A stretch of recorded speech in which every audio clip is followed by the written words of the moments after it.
अर्थशास्त्र की कक्षा में आपका स्वागत है। पिछली कक्षा में हमने औसत उत्पादन, सीमांत उत्पादन और कुल उत्पादन के बारे में पढ़ा था।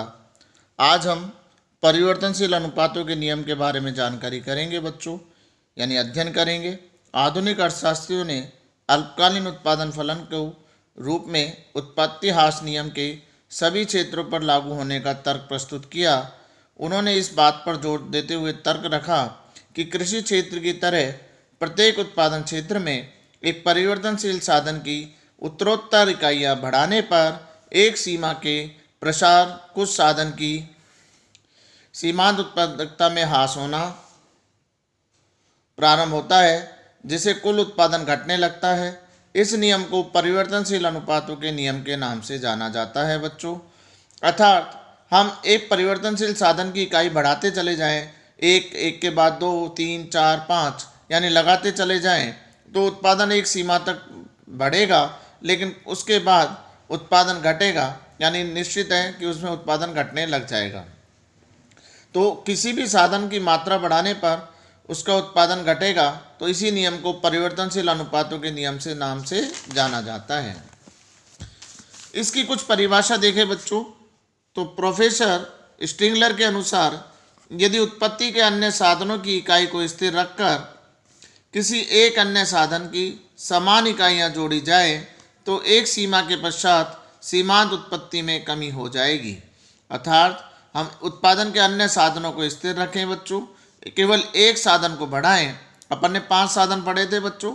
मान लो अपन श्रम को बढ़ाते चले जाएं, बाकी साधन स्थिर रखें, तो एक सीमा के पश्चात सीमांत उत्पत्ति में कमी हो जाएगी। यानी ऐसा नहीं है कि अपन बढ़ाते जाएं तो उत्पादन बढ़ेगा ही बढ़ेगा, एक समय बाद उसमें कमी होनी चालू हो जाएगी बच्चों। श्रीमती जॉन रॉबिन्सन के अनुसार उत्पत्ति ह्रास नियम ये बताता है कि किसी एक उत्पत्ति के साधन की मात्रा को स्थिर रखा जाए तथा अन्य साधनों की मात्रा में उत्तरोत्तर वृद्धि की जाए, तो एक निश्चित बिंदु के पश्चात उत्पादन में घटते हुए दर से वृद्धि होगी। इन्होंने उल्टा बोल दिया बच्चों कि एक उत्पत्ति के साधन की तो स्थिर रखें, जैसे भूमि स्थिर रख ली, बाकी अन्य साधनों को बढ़ाया जाए तो उत्पादन हमें घटती हुई दर से वृद्धि को देता है। उपरोक्त परिभाषाओं से स्पष्ट है कि एक सीमा के पश्चात परिवर्तनशील साधन की सीमांत उत्पादकता में कमी होने पर कुल उत्पादन में भी ह्रास होने लगता है, चाहे एक साधन को स्थिर रखकर या दूसरे साधनों में परिवर्तन करें या अन्य साधनों को स्थिर रखकर एक साधन को बढ़ाया जाए।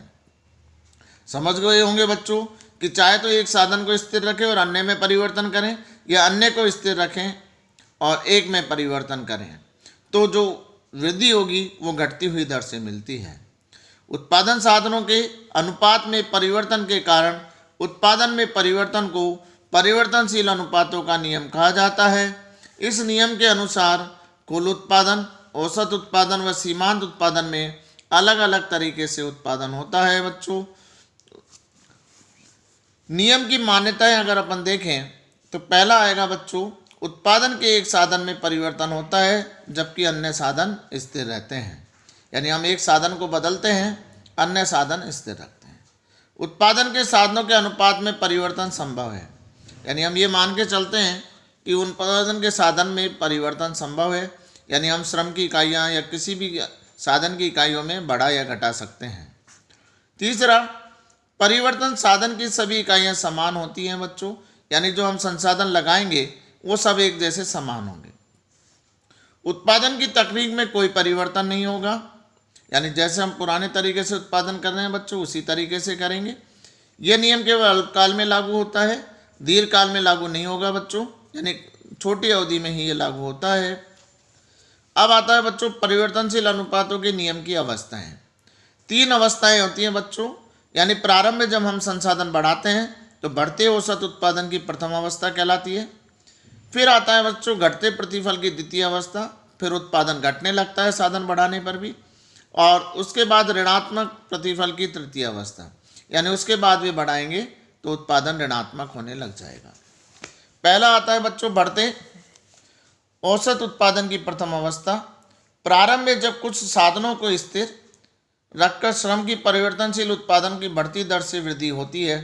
स्थिर साधन जैसे भूमि या पूंजी का आकार श्रम की तुलना में बहुत बड़ा होता है, अतः श्रम को क्रम से परिवर्तन करने पर स्थिर साधन का अधिक कुशलतापूर्वक उपयोग होने लगता है। परिणाम स्वरूप उत्पादन के साधनों के अनुपात में अनुकूलता के कारण साधनों में मध्य अच्छा तालमेल हो जाने के कारण उत्पादन बढ़ती दर से बढ़ता है। इसे उत्पादन की वृद्धि दर कहा जाता है। बच्चों, कुछ साधन अविभाज्य होते हैं, जैसे हमने देखा भूमि अविभाज्य होती है, एक साथ लगाते हैं, लेकिन उसमें जैसे जैसे श्रम की मात्रा बढ़ाते हैं तो उसमें कार्य कुशलता शुरुआत में अच्छी होने लगती है, जिससे अनुपातों से हमारे कार्य कुशलता अनुकूलतम स्तर के कारण बढ़ती चली जाती है। तालमेल बढ़ता है उत्पादन के साधनों में तो उत्पादन बढ़ती दर से मिलता है, यानी जैसे साधन बढ़ाते हैं तो उत्पादन भी बढ़ता है और वो कहलाता है बढ़ते औसत उत्पादन की प्रथम अवस्था। दूसरा आता है बच्चों घटते प्रतिफल की द्वितीय अवस्था। उत्पादन की तृतीय अवस्था में कुल उत्पादन में घटती दर से वृद्धि होती है। द्वितीय अवस्था के बाद साधनों की अनुकूलता समाप्त हो जाती है। विशेष स्थितियों में स्थिर साधन जैसे भूमि, पूंजी, श्रम का आकार अनुपातिक हो जाता है। स्थिर साधनों तथा श्रम के आकार की अनुपातिकता के कारण उत्पादन समान दर से बढ़ता है, जिसे उत्पादन समता दर कहा जाता है। इस स्थिति में सीमांत उत्पादन वक्र ऊपर से औसत उत्पादन वक्र को काटते हुए बराबर होता है। इस बिंदु पर औसत उत्पादन अधिकतम होता है तथा सीमांत उत्पादन क्षैतिज अक्ष को स्पर्श करते हुए शून्य हो जाता है, जिसके कारण कुल उत्पादन अधिकतम होता है। बच्चों, यानी ये द्वितीय अवस्था आती है जिसमें हमारा सीमांत उत्पादन शून्य हो जाता है और औसत उत्पादन अधिकतम हो जाता है। उसके बाद भी अगर अपन करेंगे तो वो घटेगा। तो तीसरी अवस्था आती है बच्चों ऋणात्मक प्रतिफल की तृतीय अवस्था। एक सीमा के बाद स्थिर साधन तथा श्रम के आकार अनुपातिक नहीं रहता, यानी स्थिर साधनों तथा श्रम का बहुत अधिक दबाव बढ़ने के कारण यही तालमेल कम होने लगता है, जिसके कारण कुल उत्पादन और औसत उत्पादन घटने लगता है, जिसके कारण सीमांत उत्पादन ऋणात्मक हो जाता है। अतः इस स्थिति में उत्पादन नहीं किया जाना चाहिए क्योंकि ऋणात्मक वृद्धि प्राप्त होती है। बच्चों, यानी उत्पादन का साधन जितने लगाएंगे उससे भी कम उत्पादन मिलेगा, तो यानी इसमें सीमांत उत्पादन ऋणात्मक हो जाता है। बच्चों, तो जब हम ऋणात्मक दशा में देखते हैं तो कोई भी वस्तु का तालमेल खत्म हो जाता है, और जब तालमेल खत्म हो गया, अव्यवस्थित हो गया, तो उत्पादन घटने लग जाएगा। तो ऋणात्मक प्रतिफल की दशा में कोई भी फर्म नहीं चाहती, यानी द्वितीय अवस्था पर फर्म संतुलन हो जाती है बच्चों, वहीं उसको रोक दिया जाएगा। चित्र द्वारा स्पष्टीकरण देखो बच्चों, नीचे हमने दिखाया श्रम की इकाई ओ एक्स अक्ष पर, ओ वाई पे कुल उत्पादन, औसत उत्पादन और सीमांत उत्पादन को दिखाया है। टोटल प्रोडक्शन आपको बताया था पहले बढ़ते हुए बेटा, फिर स्थिर होता है, फिर घटता हुआ होता है। इसी प्रकार एवरेज प्रोडक्शन इस तरीके से जाएगा, फिर सीमांत उत्पादन पहले बढ़ा, फिर घटा, फिर शून्य हुआ और फिर ऋणात्मक भी चला जाता है। तो यानी प्रथम चरण जब बढ़ रहा होता है तो प्रथम चरण होता है बच्चों, और जब एक स्थिर आ जाता है तो वो द्वितीय चरण, और जब ऋणात्मक होना लग जाए, घटने लग जाए, तो कौन सी अवस्था हो गई? तृतीय चरण। टीपी यानी टोटल प्रोडक्शन, एपी यानी एवरेज प्रोडक्शन, एमपी यानी मार्जिनल प्रोडक्शन। तो आप देखिए बच्चों, उत्पादन पहले बढ़ा, फिर घटा, स्थिर हुआ, फिर घटा, यानी पहले बढ़ा, फिर स्थिर, फिर घटा। तो जहाँ पर द्वितीय चरण में उत्पादन रोक देना चाहिए। अब आता है बच्चों विवेकपूर्ण उत्पादन की अवस्था। एक उत्पादक की विवेकपूर्ण उत्पादन की अवस्था उस स्थिति में होती है जब दी हुई लागत में उत्पादन अधिकतम किया जा सके तथा उत्पादन की लागत न्यूनतम हो जाए। बच्चों, यानी उत्पादन ज़्यादा से ज़्यादा हो और लागत कम से कम हो जाए। एक उत्पादन की विवेकपूर्ण उत्पादन की अवस्था ही उत्पादक का संतुलन या उत्पादक का साम्य कहलाता है। जैसा चित्र के अनुसार द्वितीय अवस्था एन बिंदु पर कुल उत्पादन वक्र पी बिंदु पर एक विवेकशील उत्पादन अपने उत्पादन को अधिकतम करता है। यदि एक उत्पादक द्वितीय अवस्था के एन बिंदु में कम मात्रा में श्रम की इकाइयों का उपभोग करते हुए उत्पादन करता है तो उत्पादन अधिक मात्रा में एन ई से कम होगा। इस प्रकार कुल उत्पादन अधिकतम नहीं होगा। इसी प्रकार श्रम की ओ एन मात्रा से अधिक इकाइयों का उपभोग करता है तो उसकी सीमांत उत्पादकता ऋणात्मक होने लगती है और कुल उत्पादन अधिकतम एन ई से कम होता है। अतः एक विवेकशील उत्पादन श्रम की ओ एन मात्रा का उपयोग करते हुए उत्पादन की अधिकतम मात्रा एन ई पर अनुकूलतम उत्पादन करता है उत्पादक की विवेकशील उत्पादन की अवस्था द्वितीय चरण मानी जाती है बच्चों, क्योंकि प्रथम चरण में टीपी, एमपी और एपी तीनों में वृद्धि होती है, यानी टोटल प्रोडक्शन, मार्जिनल प्रोडक्शन और औसत प्रोडक्शन में वृद्धि होती है, जिससे उत्पादक और अधिक उत्पादन करने के लिए प्रेरित होता है और द्वितीय चरण में प्रवेश करता है बच्चों।